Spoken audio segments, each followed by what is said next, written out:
Soy Alejandro Lodi, me dedico a la investigación de la astrología desde hace más de 30 años y entre las muchas cosas que me han pasado en la vida estuve en el conflicto de Malvinas como soldado conscripto. Bueno, yo había terminado el servicio militar lo hice en el año 81, hacía un mes que estaba de baja. Y cuando se generó toda la dinámica del conflicto que dio paso al envío de tropas a Malvinas, me reincorporaron un Viernes Santo, y el domingo de Pascua ya estaba en Puerto Argentino. Fue un shock así muy, muy rápido. El jueves estaba en mi vida normal, preparando mi ingreso a sociología, haciendo mi vida post servicio militar, y 48 horas después estaba en Malvinas. ¿Fuiste de una manera alegre en el sentido de defender a la patria o fue tipo algo como desesperante? Bueno, sin semejantes extremos, No, fue una gran preocupación, fuimos con mucha preocupación. También voy a hablar de mí, pero el clima general era de mucha preocupación. Has introducido un término que merece ser observado, sobre todo si trabajamos con espiritualidad, con cuestiones del inconsciente profundo y de los arquetipos. El concepto patria vale la pena examinarlo. Hay un discurso, hay un relato un tanto escolar respecto a la patria, pero mi punto de partida, para no perderme, es la patria son las personas, con lo cual todo lo que atente contra la salud y la vida de las personas, aún invocando lo patriótico, yo creo que merece ser observado, porque es posible que allí hayamos entrado en un fallido trágico. Yo creo que la guerra es un hecho trágico. De modo que el ánimo con el que fuimos, con el que fui y con el que mis compañeros también veía que estaban yendo, era de preocupación, y la sensación era que, porque el conflicto se fue desarrollando, fue tomando un curso a medida que se fue desarrollando, no hubo mucha planificación. En realidad el envío de tropas era más un gesto casi simbólico y para presionar una negociación antes que para ir a guerra. De hecho, los primeros días, el primer mes te diría, todo el mes de abril, la sensación era que no iba a haber conflicto armado, que se iba a negociar una salida y que íbamos a regresar a casa, ¿no es cierto? A partir del 1 de mayo, que fue los primeros bombardeos y el suceso del hundimiento de General Belgrano, allí sí el conflicto parecía inevitable, ¿no? Que iba a haber enfrentamiento armado parecía inevitable, pero hasta ese momento era una ocupación casi, te diría, simbólica. ¿Y vos tenías amigos ahí o te hiciste amigos después? Bueno, yo había hecho todo, ya había pasado todo un año de servicio militar que compartís con personas que no conocés, que conociste allí. Tenía algunos vínculos más fuertes que otros, había hecho algunos amigos, pero después lo que queda es una muy particular hermandad. Quienes comparten esa experiencia desarrollan un vínculo que ni siquiera es de amistad, es algo como de hermandad, ¿viste? En general no estoy muy de acuerdo con lo que opinan la mayoría de los excombatientes que por lo menos escucho en los medios y demás. Sin embargo, no me importa estar de acuerdo o no. Yo siento un vínculo de hermandad con ellos, ¿no? ¿Pero en qué sentido no estás de acuerdo? Bueno, todo este relato patriótico en realidad es muy fuerte. La mayoría de los excombatientes, o por lo menos los que salen en medios, los que desarrollan alguna actividad así gremial con los excombatientes y demás, están muy sostenidos en el discurso patriótico, que yo no solamente no adhiero, sino que me espanta. Pero no me hace falta, eso no inhibe la sensación de que hay un vínculo con ellos muy íntimo por el mero hecho de participar allí. Igual no es no es el único relato, la única interpretación y significado que los excombatientes le dan al tema de la experiencia de Malvinas, ¿no? Hay muchos otros excombatientes que también he conocido, que tienen una mirada más humanista del hecho de la guerra, ¿no? A mí no me interesa tampoco repudiar ese hecho, sino qué significado haber participado en una guerra me abre en mí la sensibilidad a qué significado acerca de lo que es una guerra, ¿no? O sea, quiero salir de si estuvo bien o estuvo mal. Por supuesto tengo una opinión, pero no es tanto estar a favor o en contra de la guerra, sino participar de una guerra, qué percepción abre acerca de eso. 37 años después, ¿seguís viendo algún compañero de guerra? Sí. De vez en cuando nos encontramos con algunos de ellos y nos enteramos. Tengo algunos contactos, algunos grupos así, WhatsApp, que me voy enterando de lo que ocurre, de cómo están sus vidas. ¿Y cómo notás que están las vidas de los excombatientes?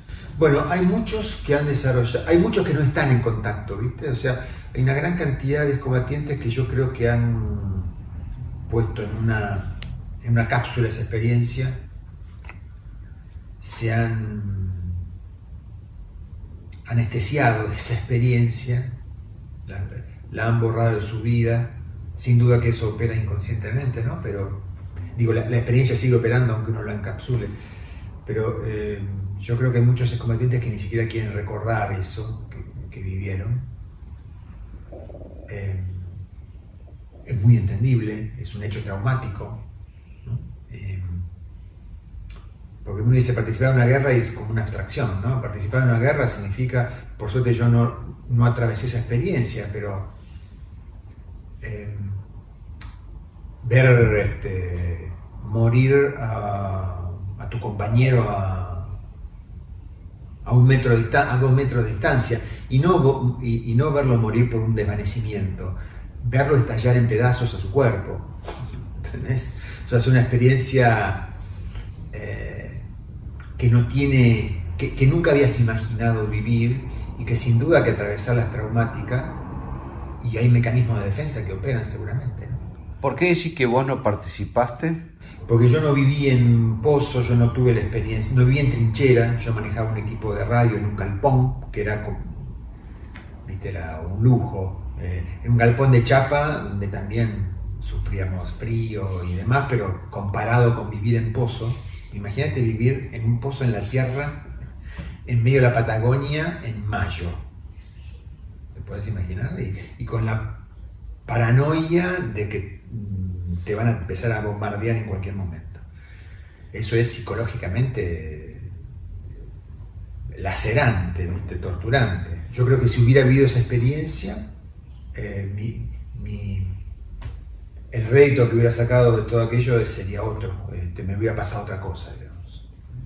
¿Y ese galpón no corría riesgo de ser explotado por una bomba? Estaba en las posibilidades. Lo que pasa es que yo estaba en Puerto Argentino, era muy difícil que bombardearan Puerto Argentino, pero de hecho hubo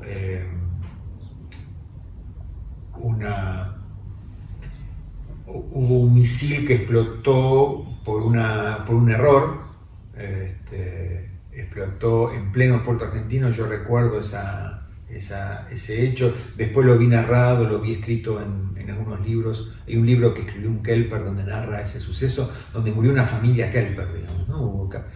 Bueno, pero fue una circunstancia, fue un misil perdido, digamos. Yo estaba bastante protegido en ese sentido, ¿no?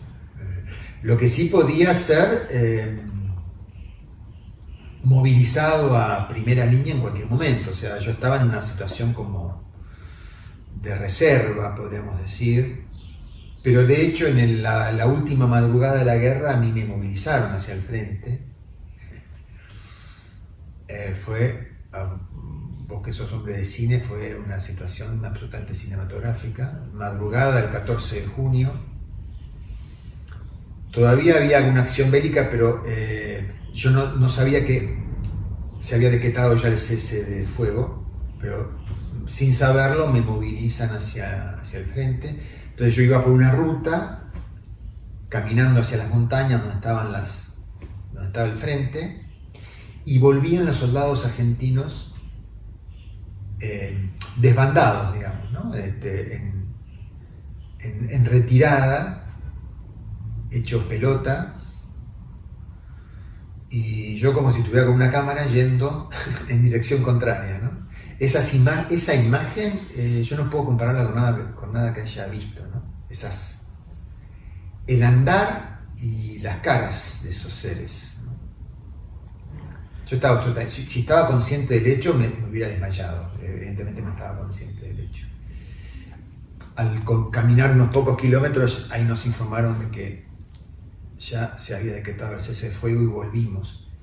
Pero esas 2 horas que habría estado caminando, en el amanecer, con todos los muchachos que volvían como podían, absolutamente fuera de todo orden, ¿no? Volvían como podían de la primera línea, ¿no? A mí hay una cifra que me impresiona mucho. La cantidad de muertos en combate en Malvinas es alrededor de 600 y pico, 650 personas, unas cosas así, 650 soldados. La mitad de ellos murieron en el hundimiento de Belgrano. Ya hay más casos, hay más de 600, ha superado la cifra de muertos en Malvinas, la cantidad de soldados que regresaron y se suicidaron. Interesante. Hay más suicidios de soldados que regresaron que muertos en combate. De hecho, vos me preguntabas si estaba en contacto con alguno de ellos. La última semana nos pusimos en contacto porque uno del grupo que teníamos más amistad nos informaron que se había suicidado. Yo no sé. Astrológicamente es una fecha sensible, ¿viste? Porque esa generación de Malvinas está llegando al segundo retorno de Saturno. Claro. Que ya de por sí es una crisis de vida, haya tenido la vida más placentera que uno haya podido tener. Y si tuviste algunos traumas y estigmas, la edad de los 58, 59 es un balance y un reseteado de esos traumas y estigmas, ¿no? Yo creo que pueden recrearse a favor de darle un espacio más vasto, distinto, nuevo en tu vida, pero también pueden aparecer angustias, ¿no? De esos 37 años que hablaste vos, los primeros años, 5 o 6 años, sí estaba muy viva la experiencia, pero después yo te diría que casi sentía que era un excombatiente. Sentía que eso había sido algo más que había pasado en mi vida, y eso te diría por 20 años. Hace unos 10 años, aquella experiencia de Malvinas comenzó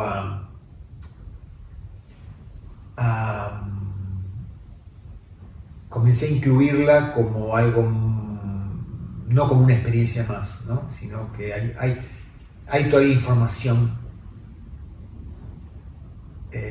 hay todavía significados vivos en esa experiencia que se están planteando y que siento la necesidad de explorar, ¿no? Como simbolismo, digamos, ¿podrías decir que a todo ex combatiente le queda alguna esquirla de granada? Puede ser, sí, quironianamente hablando, alguna herida que no cierra, algo así, puede ser.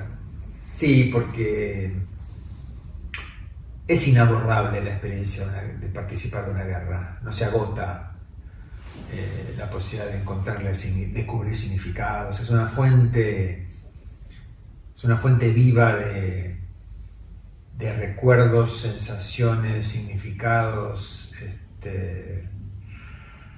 así que es muy probable, sí. Es muy probable. La clave acá, quironianamente hablando, es, viste que Quirón es el don de la herida, digamos, la gracia del trauma, poder incluir, tener en pantalla y hacer foco en qué gracia, qué don habilitó esa experiencia trágica, ¿no? En dónde puso a tu vida, qué te hizo ver, qué despertó en vos como estímulo vital, ¿no? Eso es fundamental. Si no, quedás capturado en la amargura, ¿no? O en la amnesia o en la negación, ¿no es cierto? Como ocurre con Quirón, en la victimización o en la negación. Contame un poco, me interesa tu experiencia en ese mítico galpón. ¿Cómo era? ¿Cuánta gente era? ¿Cómo era un día de tu vida en ese galpón? Bueno, yo tenía que ocupar turnos, éramos 3 operadores de radio, ocupábamos un turno cada 6 horas. Seríamos 10 personas, 12 personas ahí, esos 3 operadores más otros soldados. Había un oficial, 2 suboficiales. Yo estaba en las afueras del puerto argentino, pero con el correr de la guerra ya no tuvimos posibilidad de acceder al puerto, al pueblo. En los primeros días sí, recuerdo haber ido a comprar cigarrillos, digamos. No sé en qué pagué, pero bueno. Pero eso fue los primeros días, las primeras semanas, te diría. Después ya no hubo trato con los habitantes del pueblo, que tampoco querían saber nada con nosotros. Éramos una pesadilla para ellos, con muy entendible ese sentimiento. Y la vida era, bueno, estar ocupado en tonterías la mayor parte del tiempo posible, o durmiendo si te había tocado estar en turno de radio. Los turnos de radio de la noche eran muy interesantes porque, bueno, eran 6 horas mientras todos dormían. Yo tengo un poco de amnesia, no me acuerdo muy bien qué hacía, pero seguramente, bueno, escribía cartas, pensaba cosas, evidentemente, y también escuchaba radios internacionales, ¿viste? Las señales en castellano de Radio Nederland, Radio Pekín, tenía esa posibilidad, así que estaba muy enterado de lo que estaba pasando, me acuerdo de eso. ¿Y las radios internacionales hablaban del conflicto? Claro, y hablaban la verdad del conflicto, ¿no? Lo que yo escuchaba las radios nacionales diciendo que estaba todo bien, que estábamos ganando y qué sé yo, y escuchaba las radios internacionales. ¿Y qué decían las internacionales? Bueno, describían la situación de que el conflicto parecía ser inevitable, que las negociaciones no iban ni para atrás ni para adelante. Acá se decía que sí, que estaba todo a punto de resolverse. Cuando se declaró el conflicto armado, que la ventaja argentina era notable. Y yo estaba en contacto con cuánto avanzaban las tropas inglesas. Antes, bueno, a qué distancia estaban los buques, las naves que traían a los soldados ingleses, ¿no? Así que estaba muy informado. Yo me acuerdo que le escribía a mis viejos, yo cumplo en julio, cumplo años en julio, y les decía que según mis cálculos, el próximo cumpleaños lo iba a pasar en casa. Bueno, la rendición fue un mes antes, ¿no? Pero parecía inevitable ya te digo, no fuimos preparados para una guerra, la guerra fue improvisada en ese momento, con material, con armas, armamento y demás inadecuado, lo cual en términos bélicos hace más heroica la labor de los pibes, que realmente fueron de un coraje increíble, entregados casi como carne de cañón, pero de un coraje increíble, y la superioridad de técnica de los ingleses era notable. Así que era muy previsible que una vez que pusieran pie en tierra, el avance fuera imparable, ¿no? ¿Qué comían ahí en el galpón? Bueno, también el tema de los suministros de alimentos fue muy improvisado, porque no se pensaba algo tan extendido en el tiempo, en la geografía, fue muy improvisado. Comíamos, yo creo que la base de lo que comíamos eran guisos mal hechos, guisos mal hechos. Los que estaban en trinchera estaban todavía más complicados porque a veces el suministro no llegaba. Es ahí que hay casos cuentan algunos compañeros que cuando tenían la oportunidad de carnear algún animal lo carneaban, no abundan tampoco los animales en Malvinas. En fin, fue angustiante, yo sé. Yo volví con muchos kilos de menos. No pasé el hambre que pasaron los que estaban en trincheras, ¿no? Yo recuerdo haber pasado hambre, digamos. Pero tenía, te diría, como la posibilidad de rebusques, algo por el estilo, ¿viste? ¿Y el tema del clima hostil? Bueno, sí. El clima, sobre todo en junio, que empezaron a haber primeras nevadas, bueno, se veía que eso era todavía más complicado.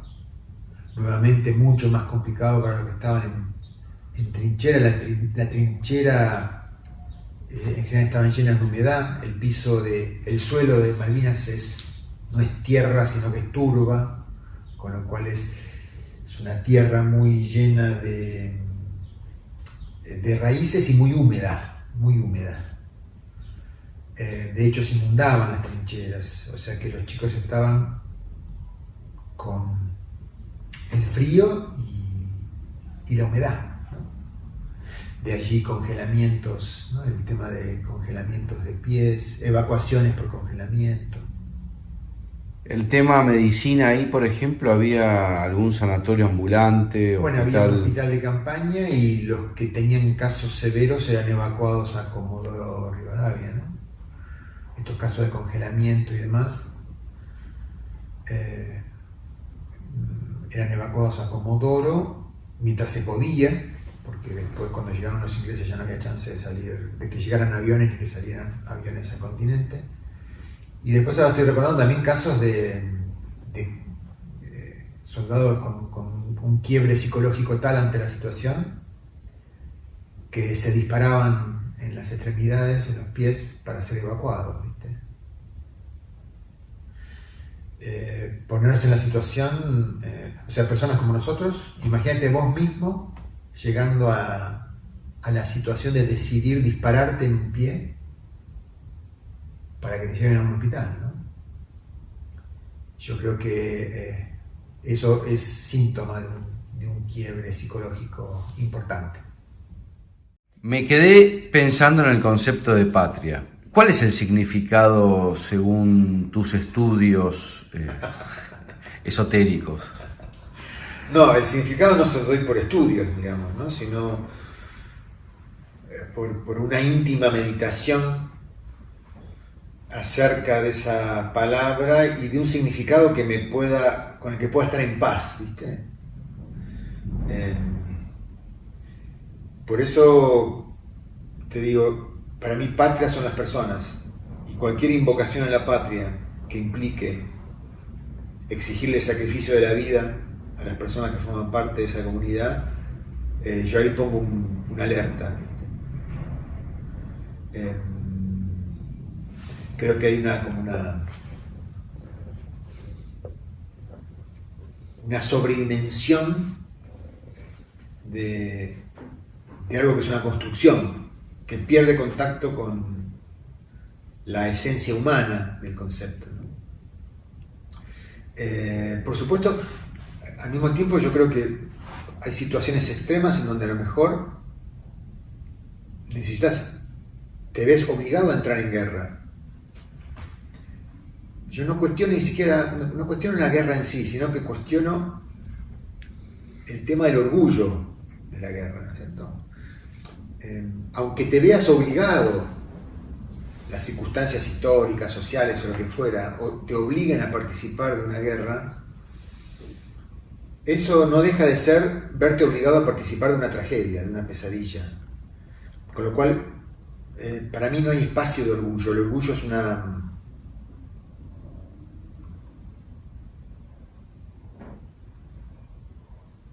un sentimiento que confunde, me parece, para poder penetrar en la esencia de la guerra, en el cuestionamiento profundo que la guerra nos hace como seres humanos.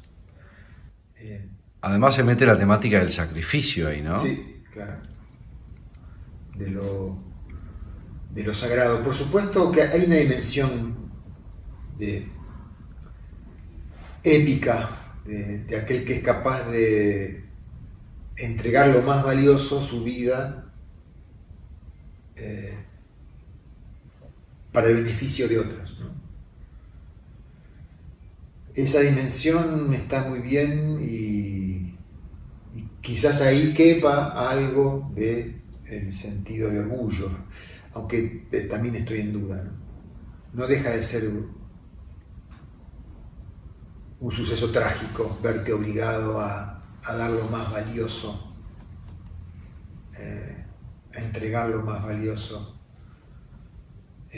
para que otros tengan una vida digna o lo que fuera. Pero quiero decir, matar a otro ser humano no es gratis, no es gratuito. Aunque te veas obligado a hacerlo, ya corro a la guerra como la entrega de la vida, sino que además de pedirte entregar la vida, la guerra te pide estar dispuesto a matar a otro ser humano.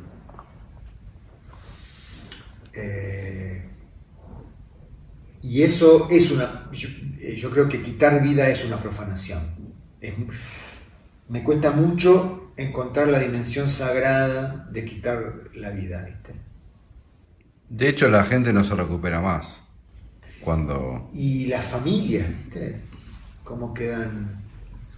Pero digo, la persona que mata a otro, esa persona no se recupera. Y yo creo que por eso quizás tenés que aferrarte al orgullo patriótico, que soy un héroe, para que eso logre compensar el espanto de haber quitado vida, ¿viste? Te anestesie, te narcotice a la conciencia de que quitaste vida. Convendrás conmigo que hay un abismo en cómo esto se vive culturalmente. Esta dimensión que estamos intentando abordar casi no aparece en nuestras reflexiones, en las reflexiones de la cultura, ¿viste? La cultura te bombardea con orgullo, espíritu patriótico, dignidad, bandera, escudos. Te bombardea desde que estás en primer grado y te hacen disfrazar de granadero de San Martín una vez por año, ¿entendés? O sea, ahí está el huevo de la serpiente.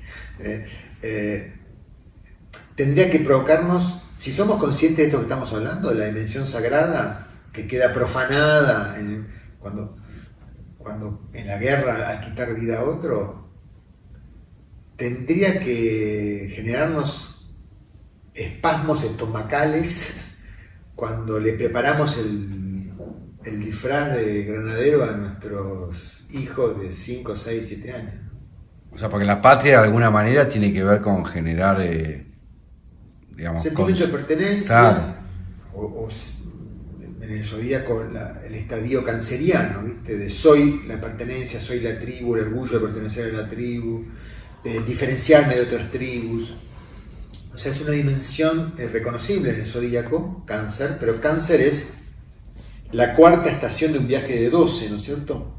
O sea, ese espíritu gregario, de pertenencia cerrada, de orgullo tribal, es un estadio muy temprano del desarrollo de la conciencia y desde un cierto punto de vista la conciencia humana ha desarrollado cierta evolución para el cual ese estado canceriano comienza a mostrarse regresivo.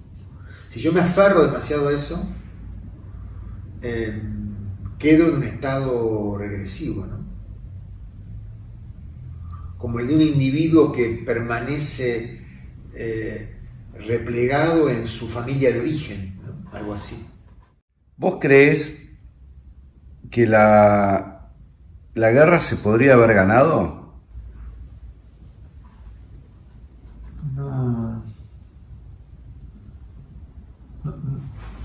No sé, no me lo pregunto mucho. Si te hablo en términos de armamentos, preparación de tropas y demás, era un ejército de soldados conscriptos versus un ejército profesional, ¿viste? De ese punto de vista hay una disparidad muy notable, ¿no? Hay versiones que dicen que Chile ha ayudado muchísimo, que si no hubiera sido por la información que brindaba Chile. Sí, además está todas esas cosas geopolíticas, ¿no? Está bien, yo mucho en eso no me metí, no me atrae, se los dejo a los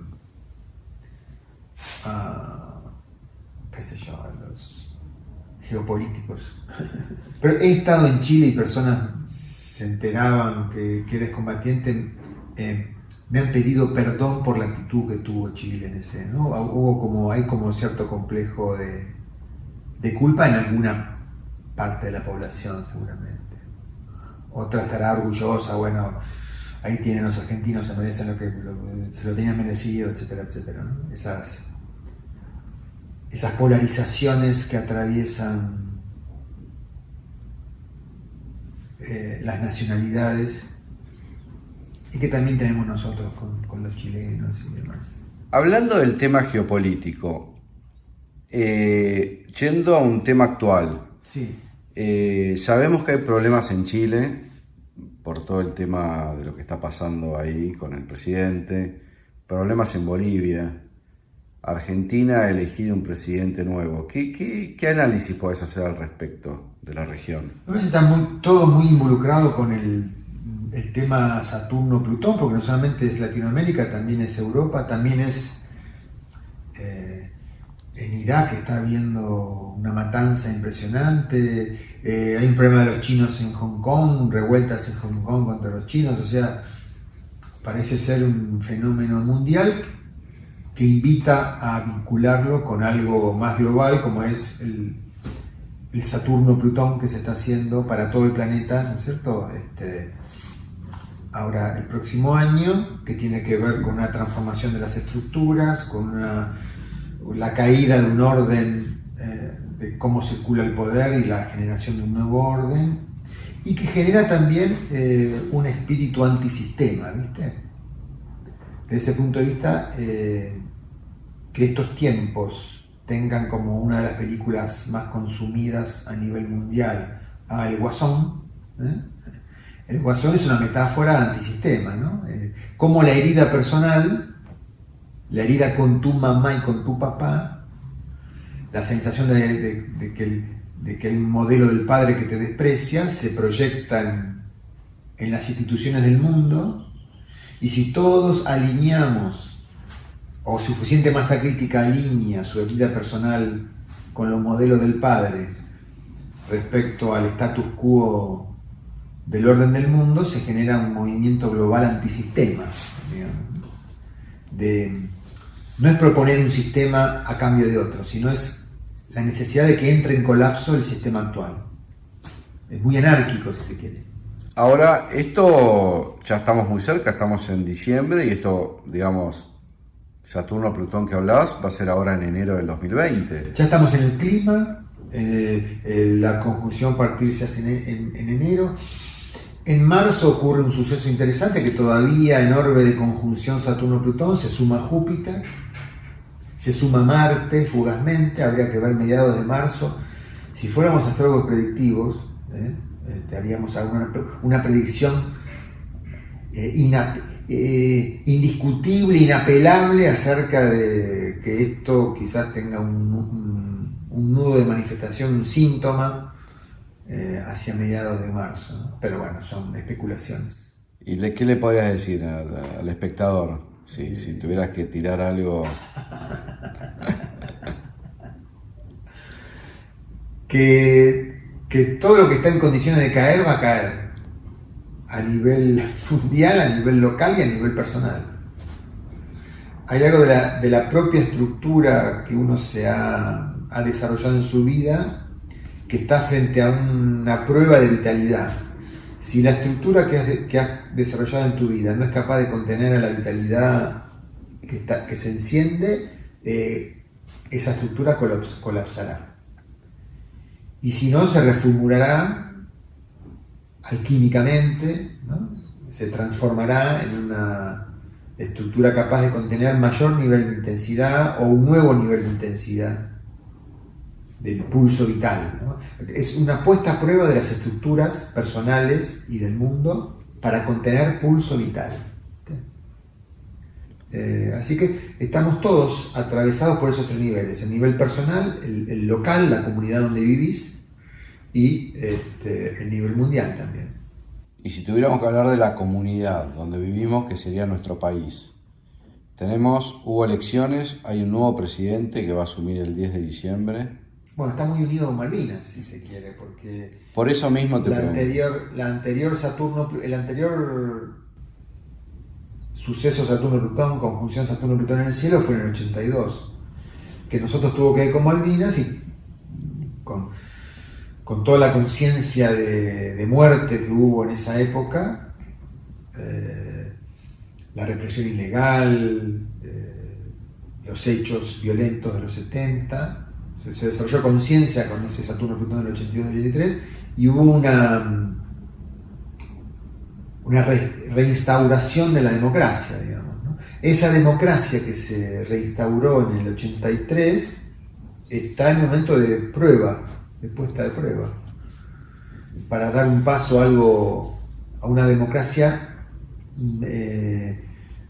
distinta, renovada, o a caer en formas regresivas, a caer en formas que, pretendiendo renovar la democracia, instauren modos predemocráticos, ¿no? Una democracia renovada sería una democracia, desde mi punto de vista, que mediante una reforma de la Constitución no permita la reelección de puestos ejecutivos, no permita el nepotismo, no permita que esposas sucedan a maridos, hijos sucedan a padres, no porque está mal, sino porque eso es propio de una monarquía y no de una democracia, ¿no? La democracia se sostiene en la circulación del poder, en la renovación del poder, la renovación de las autoridades, todo lo que tienda a cristalizar personalidades en el poder, o castas familiares en el poder, o castas sociales en el poder también, es antidemocrático, ¿no? Así que ahí tenemos un montón de cosas para hacer. No sé cuánto forma parte, esto que acabo de decir, cuánto forma parte de la agenda de los políticos. Si no, el riesgo regresivo sería que los valores de la democracia quedaran supeditados a la personalidad de los líderes providenciales, ¿viste? Que los líderes providenciales se los viviera como más valiosos que los valores democráticos. Yo siempre escucho que como que la gente valora la democracia, ver, sí, hay que tener buena democracia, sí, la democracia, bla, bla, bla. Ahora, en un punto, yo siento que la democracia ya es algo viejo. No sé qué opinás. Bueno, es posible que estemos participando sin saberlo de la gestación de una nueva noción de democracia. Y como siempre que ocurre un momento de salto de calidad, o de oferta de salto de calidad, o salto cuántico, la posibilidad es, uno, acceder a un formato más vasto, más integral, más amplio, o dos, caer en formas más regresivas. Cuando estás frente a una crisis, puedes dar un salto hacia algo mucho más expansivo e integrador, o si tu sistema emocional no sostiene la crisis, caer en algo regresivo. Esto pasa a nivel personal y a nivel colectivo también. En general, los momentos de crisis generan una sensación de anarquía, de falta de incertidumbre, que muchas veces promueve la emergencia de gobiernos fuertes, ¿viste? Que realmente son personalistas y que son predemocráticos. Ahora, yendo al tránsito astrológico que va a haber ahora, que tiene una similitud con el 82 que vos hablabas recién, habría que preguntarse también por qué siempre está el tema Malvinas dando vuelta. O sea, porque si uno se pone a pensar objetivamente, es un pedacito de tierra que de acá, digamos, el 1% de la población ha viajado a Malvinas, nadie le interesaría vivir ahí. O sea, yo creo que tiene que ver con el tema, de vuelta volvemos al tema patriotismo, ¿no? Claro. Habría que analizar desde otro punto de vista eso. ¿Para qué uno quiere tanto Malvinas, sino por ahí convivir con la gente de ahí, poder hacer negocios libres, de lo que sea? Sí. Bueno, lo que decís es crucial, ¿no? Sin duda que Malvinas es símbolo de la usurpación extranjera de lo nuestro, está cargado de ese simbolismo y de esa realidad también, sin duda. Sin embargo, allí vive gente que no quiere saber nada con nosotros, que siente que ha sido maltratada por nosotros. Claro. Y la pregunta sería, ¿cómo podemos solucionar ese problema? ¿Qué pasos es necesario dar para que no haya otra guerra? Porque en la versión más del símbolo cerrado y de patriotismo, la solución es bélica, no hay forma. El desafío de expansión de conciencia colectiva es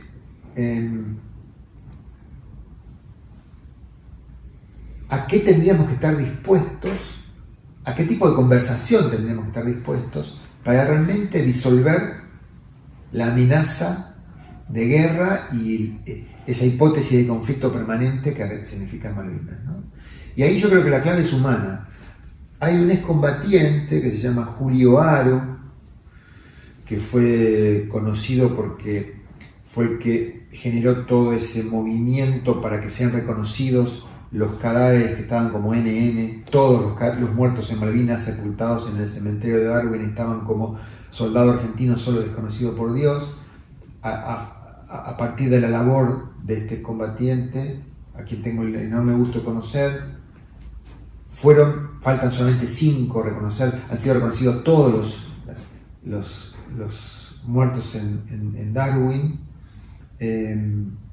Hay gente trabajando, él está trabajando en la integración con los Kelper, ¿no? En suspender el tema de la soberanía, de a qué nación le pertenece ese territorio, para desarrollar un conocimiento para que los chicos Kelper conozcan a los chicos argentinos, compartan actividades, ¿no? Está desarrollando una labor en ese sentido, y creo que esa es la otra la auténtica variable de resolución, ¿no? La variable de resolución patriótica, desde el símbolo más duro, solo tolera el conflicto armado. Habría que volver a las relaciones carnales de los 90 de Guido Di Tella. Pasa que esa imagen está, es complicada,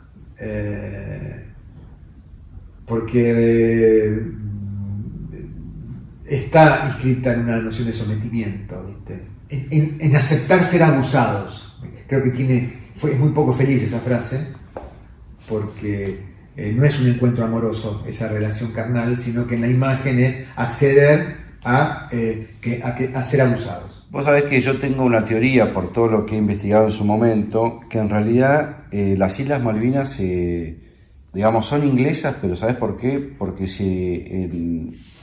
se han vendido los ingleses, se han entregado esas islas en alguna de las negociaciones que hubo acá en el pasado, Posible. en el armado de nuestra nación. Lo que más me interesa es estimular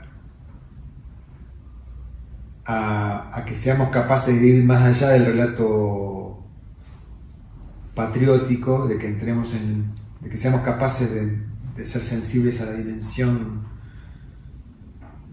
humana de la guerra.